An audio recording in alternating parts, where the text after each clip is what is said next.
Umakyat nga pala kami dito sa, hindi ko alam, third floor ba to?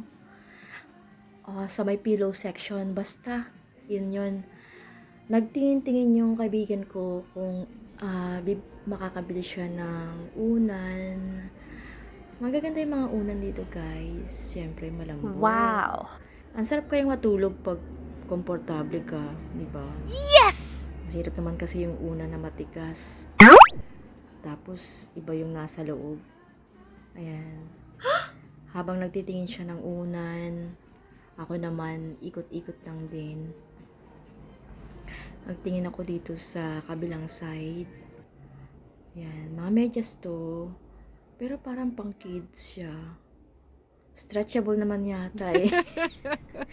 Ito maganda. Ayan. Maganda yan pag sinuot, diba? Kanya lang mainit pagka naisuot. Meron na kasi akong ganyan dati. Pag nilalaban, lumiliit. Ewan ko ba. Or baka ano na rin, kailangan na rin palitan. Yan guys. Ito yung mga makikita mo sa third floor. Yan lang guys. Punta na kami sa bayaran. Bye.